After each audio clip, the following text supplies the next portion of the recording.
नमस्कार। आजकल आपको सोशल मीडिया पर ख़ास तौर से यूट्यूब पर ऐसे वीडियोस देखने को मिल जाएंगे जिसमें कुछ स्वयं विद्वान आपको ये दावे करते हुए नज़र आएंगे कि 2023 के बाद टर्की दुनिया की सबसे बड़ी महाशक्ति बन जाएगा। और ये जो स्वयं विद्वान हैं वो लोगों को सब्ज़बाग दिखा रहे हैं, हवाई किले बना रहे हैं कि आने वाले कुछ सालों में टर्की जो है वो दोबारा से खिलाफत को कायम करेगा। और सबसे दिलचस्प बात यह है कि जो इस तरह के वीडियोस बना रहे हैं या जो इस तरह के जो विचार, इस तरह की बातें जो दुनिया के सामने पेश कर रहे हैं, उसमें कोई टर्की का आदमी नहीं है, उसमें कोई दूसरे किसी मुस्लिम देश का आदमी नहीं है। वो कौन है? वो हिंदुस्तान और पाकिस्तान के मुसलमानों का एक छोटा सा वर्ग है। और ये जो मऊफ दिमाग हैं, ये न जाने क्या सोच के इस तरह के दावे कर रहे हैं। बहरहाल जो टर्की है, अगर हम उसकी बात करें तो टर्की अपने मिजाज से एक मुस्लिम देश से कहीं ज़्यादा आपको एक यूरोपियन देश नज़र आएगा। उसके जो लोग हैं, वहाँ के जो ख़ास तौर से वहाँ की जो औरतें हैं, वो उनके जो कपड़े हैं वो आपको किसी मुस्लिम देश की औरतों जैसे नज़र नहीं आएंगे। वहाँ आप जाएंगे टर्की में तो ऐसा लगेगा कि आप यूरोप के किसी देश में आ गए। और एक जो हिस्सा है टर्की का वो आता भी यूरोप के अंदर है, उसकी राजधानी का कुछ हिस्सा भी जो है वो है यूरोप के अंदर। और इसके अलावा टर्की में कुछ ख़ास बातें हैं। जो टर्की की ज़बान है, उसकी जो स्क्रिप्ट है वो रोमन है। इसके अलावा टर्की में और दूसरे मुस्लिम देशों की तरह जो छुट्टी का दिन होता है वो शुक्रवार नहीं होता, वहाँ पर संडे को छुट्टी हुआ करती है। लेकिन पिछले कुछ सालों से टर्की में जब से अर्दोगान की हुकूमत हुई है तो उस वक्त से लेकर अब टर्की एक नए मिजाज की तरफ जाता हुआ नज़र आ रहा है। और पाकिस्तान और हिंदुस्तान के जिन मुसलमानों को टर्की से बहुत मोहब्बत नज़र आ रही है, आजकल उनके दिल में अरब देशों के लिए बड़ी खटास पैदा हो गई है। अब वो क्यों पैदा हुई है ये तो नहीं मालूम, लेकिन एक बात ज़रूर मालूम है कि इन दोनों देशों के जो हैं लोग, ख़ास तौर से मुसलमान, वो अरब ममालिक की नाराज़गी बर्दाश्त नहीं कर पाएंगे, उसे वो सहन नहीं कर पाएंगे, उसे वो अफोर्ड नहीं कर पाएंगे। क्योंकि आपको टर्की रोज़गार नहीं देता है, आपको ये जो गल्फ़ कंट्रीज़ है ये आपको रोज़गार देती हैं। अगर उन्हें वहाँ से भगा दिया तो आप कहाँ जाएंगे? टर्की की जो ताकत है वो उसका खुलापन है, वो उसकी टूरिज़्म इंडस्ट्री है और उसका रंग ढंग है जो यूरोपियन शैली का है। और यही वजह है कि दुनिया में जितने भी मुस्लिम देश हैं उसमें टर्की बहुत आगे है और टर्की अपने आप में एक पूर्ण विकसित देश है। और टर्की में ऐसा नहीं है कि वहाँ मारकाट मची हुई है, वहाँ बम धमाके हो रहे हैं, वहाँ आतंकवादी विचारधारा को प्रेशर दिया जा रहा है। हाँ, ये ज़रूर है कि जब से ये जो नया वहाँ का राष्ट्रपति आया है अर्दोगान, टर्की का मिजाज बदला है। लेकिन अगर आप देखेंगे तो आज भी कोई उसने अपनी वो तमाम बातें नहीं भुला दी हैं। अर्दोगान भी कोई ऐसा नहीं है कि स्कल कैप पहनकर या पठानी सूट पहनकर या दूसरे मुस्लिम ड्रेस पहनकर लोगों से मुखातिब होता हो। वही पहनता है वो जैकेट और टाई। उसके तमाम जो तौर तरीके हैं वो भी पश्चिमी देशों से मिलते हैं और टर्की के अपने पूर्व जो उसके और लोग थे राजनयिक, उनसे मिलते हैं। और जो टर्की को लेकर दावे करते हैं, बड़े लंबे चौड़े दावे करते हैं, खिलाफत कायम हो जाएगी और इराक़, सीरिया और जो दूसरे पुराने देश थे जो खिलाफत के तहत आते थे वो तमाम टर्की के अंडर में आ जाएंगे। और टर्की जो है पूरी दुनिया में एक बहुत बड़ी ताकत बनकर उभरेगा। अब इनसे पूछे कि टर्की किसके साथ जाएगा?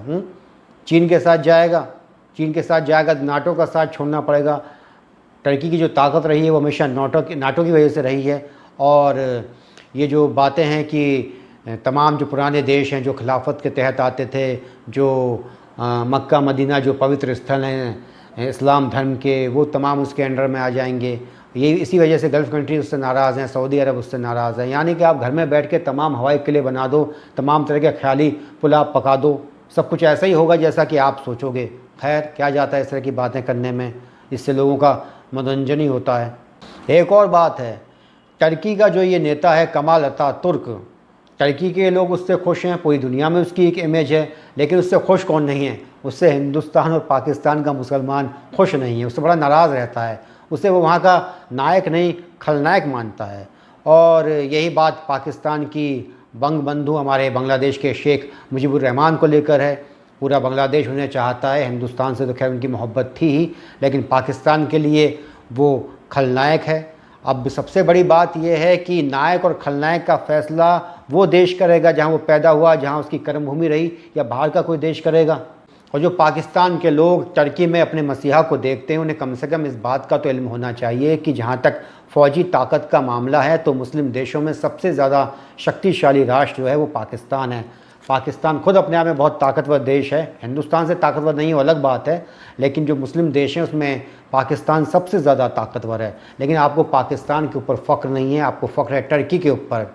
जो लोग अपने ही देश की जो रिवायत है, संस्कृति है, रहन सहन है, इतिहास है, उसकी तारीफ़ ना करते हों, उसे नीची निगाहों से देखते हों, उन्हें कोई हक़ नहीं है। असल में वो सख्त सज़ा के मुस्तहक़ हैं। और पाकिस्तान तो ऐसा देश है जो मोहम्मद बिन कासिम को, जिसने पाकिस्तान पर सबसे पहले हमला किया, उस वक्त तो खैर हिंदुस्तानी क्या भारतवर्ष था, उसे वो बाबा कौम कहते हैं, जिसने वहाँ पर कत्लेआम किया, जिसने वहाँ की औरतों को दमिश्क के बाज़ार में बेचा, जिसने वहाँ की राजकुमारियों को खलीफा के पास भेजा और बाद में यही उसकी मौत की वजह बनी। ऐसे लोगों को आप नायक मानते हैं तो फिर आप पर कोई क्या इल्ज़ाम लगाए जब आप टर्की में अपने उद्धारक और अपने मसीहा को देख रहे हैं। इस झूठी उम्मीद, ख्वाब और मनगढ़ंत मान्यता का कोई आधार नहीं है कि टर्की एक महाशक्ति बन जाएगा और टर्की पूरी दुनिया में छा जाएगा, टर्की के सामने सब घुटने टेक देंगे।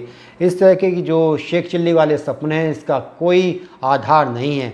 उल्टे कहीं ऐसा ना हो कि तुर्की जो है वो दुनिया की महाशक्तियों के क्रोध का शिकार हो जाए, जैसा कि इराक़ में हुआ, जैसा कि अफ़गानिस्तान में हुआ।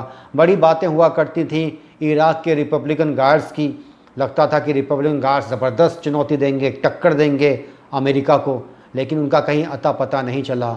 दरअसल अगर कमाल अतातुर्क ना होता तो टर्की का वो हाल होता जो आज अफ़गानिस्तान का है। अलग अलग कबीले, अलग अलग जो गुट हैं, वो आपस में एक दूसरे से लड़ मरते, और ऐसे नेता को जिसने एक पूरे राष्ट्र को रचाए, अपने पैरों पर खड़ा कर दिया, रातों रात उसे जो पुरानी उसकी जकड़न थी उससे मुक्त कर दिया, उसे लोग खलनायक समझते हैं। उसके देश के नहीं, हिंदुस्तान और पाकिस्तान के।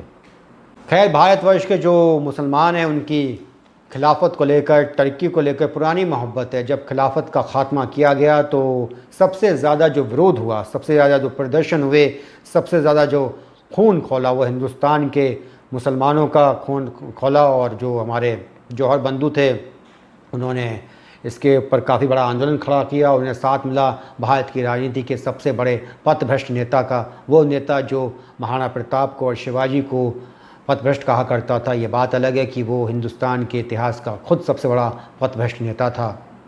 हाँ, ये हो सकता है कि जो आज हिंदुस्तान की शिकायत अरब देशों से करने की बात कह रहे हैं और हमें खौफ में डालने की कोशिश कर रहे हैं कि हमारी शिकायत अरब देशों से कर देंगे, वो हो सकता है कि टर्की से हमारी शिकायत करें, क्योंकि बकौल उनके 2023 के बाद तो टर्की दुनिया की सबसे बड़ी महाशक्ति बनने जा रहा है। और जो लोग खिलाफत की बातें करते हैं, मध्य युगीन मान्यताओं से खुद को जोड़े हुए हैं, इस तरह के ख्वाब देख रहे हैं, उनसे पूछो, ईसाई इस मामले में बहुत आगे निकल गए। उन्होंने तो कभी नहीं कहा कि नहीं साहब, जिस कुस्तुनतुनिया पे जो आज का इस्तांबुल है, जिस पर उनका 1000 साल तक कब्ज़ा रहा, वो उसे वापस लेना चाहते हैं। वो पुरानी बातों के साथ चिपके नहीं रहना चाहते हैं, और यही वजह है उनकी तरक्की की, उनके आगे बढ़ने की। और सब लोगों को अपने हिसाब का टर्की चाहिए। किसी मुल्ला से बात करो, उसे टर्की में बेहयाई नज़र आती है वहाँ की औरतों के लिबास को देखकर। और इसके अलावा जिन लोगों को, तमाम लोगों की, दुनिया भर के मुसलमानों की फ़िक्र है, वो कभी चीन के जो उइगर मुसलमान हैं, जिन पर चीन बड़ा जुल्म कर रहा है, उनके साथ बड़ा ही जालिमाना सलूक कर रहा है, कभी उनके बारे में कोई बात नहीं करता है। और जो टर्की चाहिए बाहर के लोगों को, टर्की के लोगों को नहीं, उन्हें अपने हिसाब की टर्की चाहिए। जिस टर्की में कट्टरपन है, जिस टर्की में धर्मांधता है, उन्हें ऐसी टर्की चाहिए। उन्हें जो आज की तरक्की पसंद टर्की है, उससे उनका कोई वास्ता नहीं है। टर्की की ताकत उसका आज का वजूद है। अगर कमाल अतातुर्क ने टर्की को इस तरह का ना बना होता तो टर्की ना जाने कब का तबाह हो गया होता।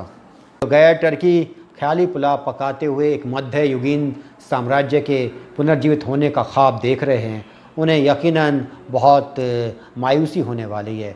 और ये जो टर्की का राष्ट्रपति है तैयब अर्दोगान, इसके जो समर्थक हैं, इसके जो हिमायती हैं, उन्हें अब इस बात का इल्म नहीं है कि ये अपने देश का कितना बड़ा नुकसान कर रहा है।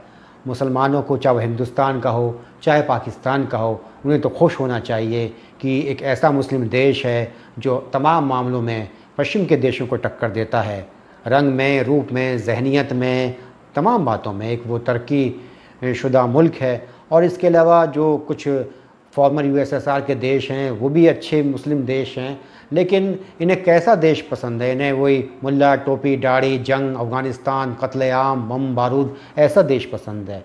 ये तमाम बातें जो हैं वो कहीं ना कहीं दुख देने वाली होती हैं कि एक देश जो आराम से जी रहा है, जिसके लोग बड़े अच्छे हैं, तमाम उनकी ज़िंदगी है, और जो बाहर के लोग हैं वो हर बात को अपने हिसाब से ढाल कर देखना पसंद करते हैं, उसे अपने अपने टेस्ट के हिसाब से, अपने जायके के हिसाब से।